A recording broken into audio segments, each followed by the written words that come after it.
Hello, everyone. Welcome back to another episode of Testimony Thursdays. I'm your host, Dr. Jazz, and today is going to be a fun episode. I do have my sister joining me today. So before we get into all of that, let's go ahead and get into our devotional. So it says, "Come to me for all that you need. Come into my presence with thanksgiving, for thankfulness opens the doors to my treasures. When you are thankful, you affirm the central truth that I am good. I am light in whom there is no darkness at all. The assurance that I am entirely good meets your basic need for security. Your life is not subject to the whims of a sin stained deity. Relax in the knowledge that the one who controls your life is totally trustworthy. Come to me with confident expectation. There is nothing you need that I cannot provide." And our scriptures are Psalm 95:2 and 1 John 1 through 5. All right, y'all. So I'm going to go ahead and have my sister introduce herself. Hey, my name is Dionna. I am Jasmine's older sister. Um, I am an occupational therapist by trade. If you've seen any pictures of her nephew, that is my son Jackson, who is now 5. We are based in South Carolina, and I think that's it. What else do you want me to tell them about me? All right, that's good for now. So we are going to do an icebreaker. So tell the people, what is your favorite part of being my sister? Nothing. You are very annoying, and you think the world revolves around you. And somehow you can get mama and daddy to do anything and they never listen to me. But I guess you are a really good auntie and Jack does love you. All right, we'll edit out that first part and then I'll just put you're really good auntie. Jack loves you. My favorite part of being your sister is that this might sound very like vain, but you don't embarrass a family. You know how like some people it's like when especially when people have a lot of siblings, it's like it's usually that one person that's like, dang, like, oh, we gotta go get them again or something. I'm like, you're not embarrassing. Being able to talk about you and like what you do, people are like, oh my gosh, like that's kind of cool. Like you, wow. So yeah, thank you for not being embarrassing. And I like that you're in the healthcare field too. So when we talk about certain things, it's like I don't have to over explain myself. Like versus if I feel like if I had another sibling, it would be like, oh my gosh, like I gotta explain to you why our parents are this or that and just different decisions. I feel like that's what I like too. Um, Um, Yeah, and I feel like people, when I tell people, I'm like, oh my gosh, they're like, your sister's an OT. And then I tell people you're AKA and I'm a Delta. And it's just like, they're like, what is going on? Like the rivalry. And I'm like, yeah, so one of us had to be devastating, but in a good okay. way, a devastating diva. Mhm. I need to, yeah, say it like that because people are like, what is a devastating diva? But yeah, I feel like that's a lot of fun. So you mentioned my nephew, Jackson. A lot of people think that that's my child, which And he's not. Hmm. he, he is my child, and not by biological birth, but that is my baby. And can you take us through? I have a funny story. I have so many funny stories, but can you take us through your birthing experience? Like, how was that for you? Do you feel like you were able to be comfortable with like your physicians and your medical care? Like, how was that process for you? Um, I did not particularly enjoy my OBGYN, and I won't mention their name, but I will not recommend them for anyone. I think, I was really focused on delivering Jack after March 1st because I wanted to ensure that I would receive my short-term disability benefits. But I guess later in the pregnancy, my like fundal measurements, which they do with the tape, they started going down. And like my last OB appointment, I lost like a significant amount of weight, which caused them to induce me. And they didn't really explain the process. They were just like, oh, you're going to go to the hospital, you're having the baby. It was either today or tomorrow after that appointment. Went to the hospital to be induced. Jack didn't tolerate contractions well, but of course they induced me at night. My nurse was really sweet, the labor and delivery nurse, and she kind of just ran in there and like stopped all of the medication. It was just like, oh, we're gonna wait till the doctor comes in the morning to, see what they decide, but we're no longer gonna give you, I think it was maybe Pitocin or something. The doctor came in the morning and we decided we were gonna do a C-section just because Jack wasn't tolerating the contractions, and every time I had a contraction, he desat it. Um, the doctor that did my C-section, I think that he was okay. It was just, I think working in healthcare, he was like, "Oh, I'm gonna go do a DNC right quick, and then I'll be right there to do your C-section." And I'm like, "I know what a DNC is, and I don't want to hear you say that before you do my C-section." So I guess I didn't like that aspect of it. Um, you know, had the baby with the C-section. I don't feel like I had any complications from that besides the medication they gave me made me really itchy. So every 4 hours, I was hitting the button to get some anti-itch medication. They brought me back to the labor and delivery side just because they were full versus taking me to the recovery side. And then I got a new nurse, and I didn't particularly like her. Um, and we had to transfer beds, and I remember like yelling at her, like, "You need to put this bed right here, and this is how I'm going to transfer because you were not going to drop me, and I'm not falling today," because she had the whole transfer set up wrong. And I remember like telling them like, "Hey, Jack isn't eating. Like I've taken a what's it called, breastfeeding class. Like he should be eating. He's not necessarily crying right now, but he should be doing something, and he's doing nothing." And I feel like I had to say that 2 or 3 times before they took him to the NICU. Um, then he was in the NICU, and this was during COVID, so there weren't many visitors allowed in the NICU, which I guess was kind of isolating. Um, the lady in the NICU gave Jack formula, and she knew I was pumping, which I guess kind of made me mad. But they did take really good care of him in the NICU. The NICU doctor specifically, I really did like him. And Jack spent 3 or 4 days in the NICU, and then we were able to bring him home.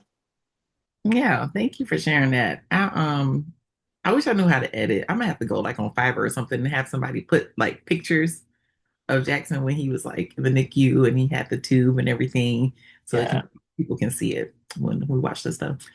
But yeah, yeah, I mean that it's I feel like giving birth, I haven't given birth yet, but just as a black woman, it's like we always have to advocate for ourselves, especially if you work in the healthcare field because we know so much.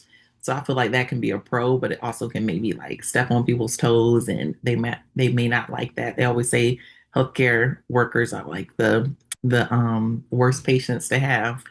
Um, but yeah, I mean, it's.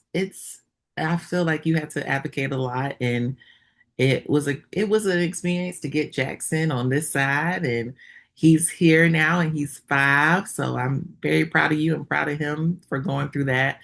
Um, and so you had a C-section. So when you returned home, how was that for you? How was the pain?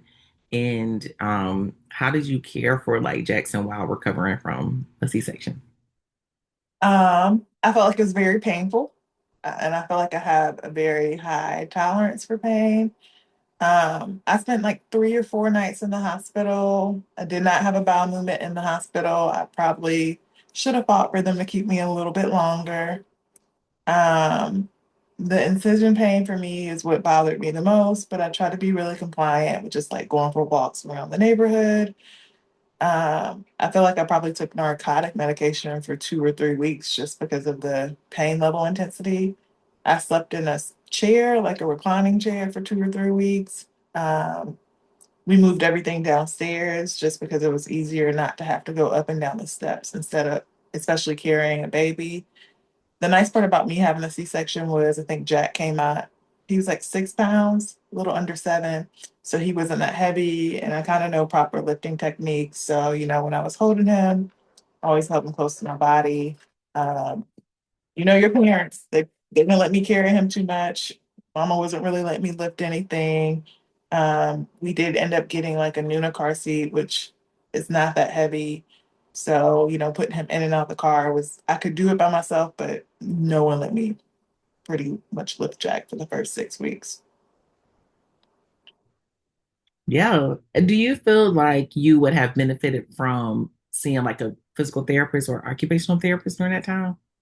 Or you think you kind of, Um, I think I've had friends that have had physical therapy or occupational therapy after having a C-section, and I think it's beneficial, but I kind of knew like the log rolling techniques and the lifting techniques. I think, maybe some pelvic floor work after delivering Jack would have been beneficial.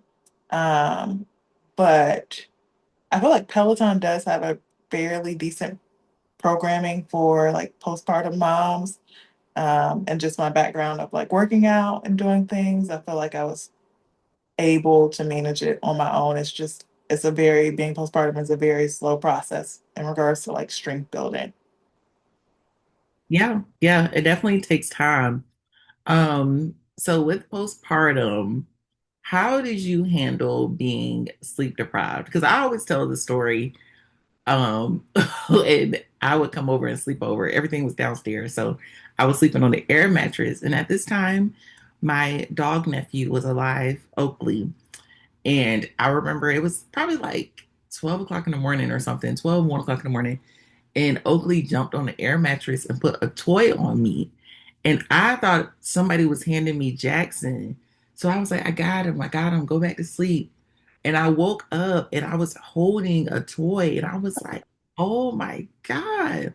And I was over there probably like every weekend, but not every day. And I was already sleep deprived. So I'm like, how did you handle like that postpartum side of things? So I think that was hard because I pumped every 3 hours, I think for the first, 4 to 5 months. So I never slept longer than 3 hours. Um, but I felt like we had a pretty good system. So, mom and dad were like always there, I feel like for the first 4 weeks. Kyle was home for like the first 2 weeks, and pretty much mama wouldn't let me be by myself for the first 4 to 6 weeks, which I am super grateful for. And I felt like that's why I didn't necessarily have issues with postpartum depression, just because I had a very great village. But I would always take advantage if somebody came over. Here's your child. I'm going to go take a nap. Um, but it's very difficult to be sleep deprived, and I'm glad that Jack is sleeping now because he didn't. Well, Jack didn't start sleeping for longer than 3 to 4 hours until he was like, what, 10 months. So we went a long time with very little sleep. Yeah, I remember that because I was like, whenever I would get him sleep, I would almost fight somebody if they like said something too loud or was stumping too loud. Cause he just, yeah, he would wake up and I'm like, oh my goodness. So yeah, that episode of Jack's season was really rough. But it was fun looking back at it. Every time like a picture pops up and he's a baby, I'm like, oh my gosh, I want to have another baby. And I'm like, this, I didn't even give birth to this one. But yeah, he was just the cutest little fat little baby. He was so fat. He ain't missed no meal. He was so fat. Uh, Oh my gosh, just a sweet baby, sweet baby. Um, so yeah, those were fun times. Now I can look back and laugh. But and two, it wasn't funny going through it. It was not funny yeah, going through it. I need to add a picture too of like Oakley. Like every time we would hold Jackson, like Oakley would be like right there. Or that time we did the photo shoot and Oakley, everybody was like, "Where Oakley?" And he was literally under the table where Jackson was like getting his photos taken.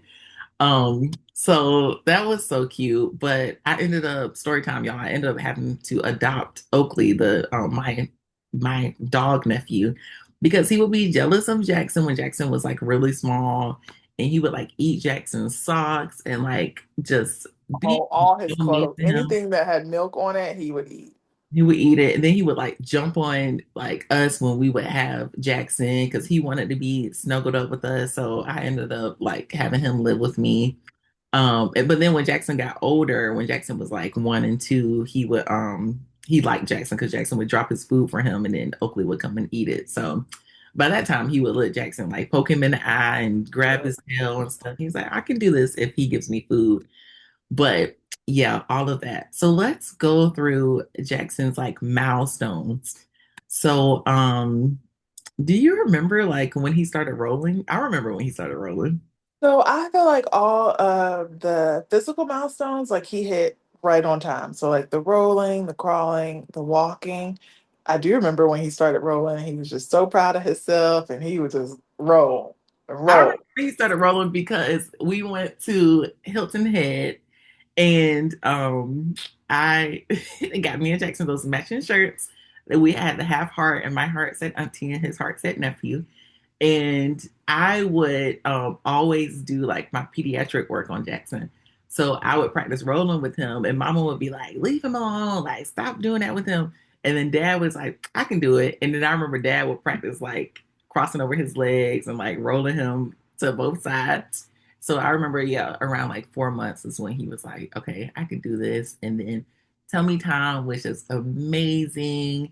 And then he started crawling and he was gone. Once he started crawling, he was like, I am going to explore. Y'all do what y'all got to do.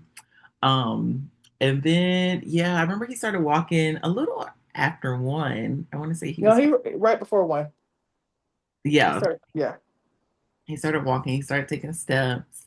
And I was like, oh my gosh, Jackson. But I remember with his speech, he was babbling, he was saying, hey, he was waving at like 10 months. And then I would say around 12 months is when he was like, he went nonverbal. I don't remember him speaking at 12 months. You- Yeah. I feel like he had COVID, what, in December? And then after that, he just kind of stopped speaking. So if he was born in March, what's that? 9, 10 months, 8, 9 months. Yeah. yeah, around that time.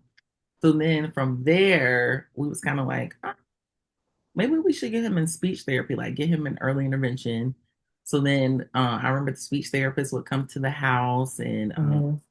yeah, they were really good. And we were trying to get him to communicate. So we would do things like hand over hand and trying to get him to sign. And he did not like when we would like put his hands together for more, like please. He was like, "What? Can y'all get off of me? Like, what are y'all doing?" Yeah, he did not like that. He didn't like it, but he loved playing. Like he would just play with the speech therapist. He couldn't wait for them to come, take out the toys. And Jackson already had so many toys. So I remember they would come over and they would be like, how many kids y'all got? And y'all would be like, one. It's like, why do y'all have 1,000 toys in here? So yeah, that was always a lot of fun. But then that kind of led us to say, okay, I think he got an occupational therapy too to work on his fine motor because he was having trouble like drinking out of a cup and Yeah. like holding utensils. So we was like, okay, maybe we should get him in occupational therapy too. And I think they tried to do a PT evaluation. We was like, y'all, his gross motor skills are top tier. And I would come and like do like the Peabody test on him and stuff and all those things. But that kind of prompted us to talk to his pediatrician and get him a developmental pediatrician evaluation. Um, so just to kind of see like if he test him for autism, and those are the things that kind of prompted us to do that. But yeah, yeah. So I think let me see. We will probably go into our next episode, and because we're gonna have to do a series, y'all, because Jackson, we got a bunch of things to talk about. Um, but yeah, anything else you want to add about that period of leading up to getting him tested? So yeah, I would say, we started with early intervention. So we really like one of the nurse practitioners in our medical office, and she kind of, whatever we asked for, she would always say yes. And so we noticed he wasn't talking or he stopped talking, and she gave us a referral to early intervention. So we started with that first, and then we had speech therapy and occupational therapy, but speech therapy had a very long wait, so we had to wait a very long time for services. Um, and we had services. I love our speech therapist and our occupational therapist. I feel like our speech therapist Allison was one of Jack's like biggest advocates. She was like, we really need to push for developmental peds. She wrote the doctor a letter saying, hey, this is what I'm seeing. He's not on track to hit his milestones. Please consider sending this referral to developmental peds earlier than what you want. I feel like you actually had to go to the doctor with us to get our doctor to send the order for developmental peds. But I guess mostly I just want to encourage people, if you feel like your child has any kind of delay, early intervention services are free in whatever state you are in. You can just Google them. The delay can be anything from, not drinking from a straw at a certain age, not talking, not walking, not crawling. You can look up the developmental charts on the CDC website.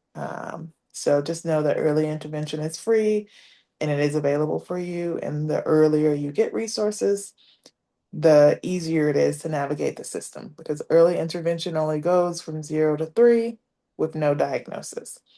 And I feel like we live in a kind of metropolitan area, although my friends' kids just visited and they said we live in the country.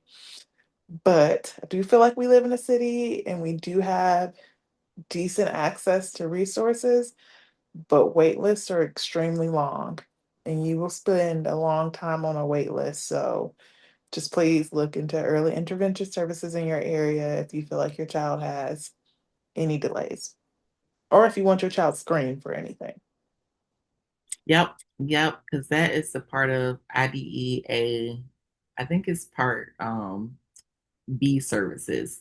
So yes, in most states it's free. It is federally funded. So we know a lot is going on with the current administration, affecting like Head Start programs and everything. But with some states, I know some insurances you do have a copay. I know like my line sister, she was getting early intervention services with her daughter, and they had to pay a copay for speech. So, but it's supposed to be free. It's supposed to be affordable. So, and yeah, you can call up, you can Google early intervention, and you can call up like a provider and just say, hey, this is what's going on with my child. I would like for them to be screened. And with that, you don't have to have like a doctor's order or a doctor's prescription or anything, and anybody can refer, even if your child is in a daycare center and the daycare teacher is seeing some delays, they can call early intervention and be like, hey, this is what's going on, and then they will contact you. So yeah, a lot of people don't know about that. You would think they do because it's 2026. But I know you mentioned I went to one of the appointments. We're going to talk about that in the next episode because we're going to wrap this one up. So how we end every episode is talking about a test that we went through that led to a testimony, or a test that we're currently going through that's going to lead to a testimony. So if you could speak on that.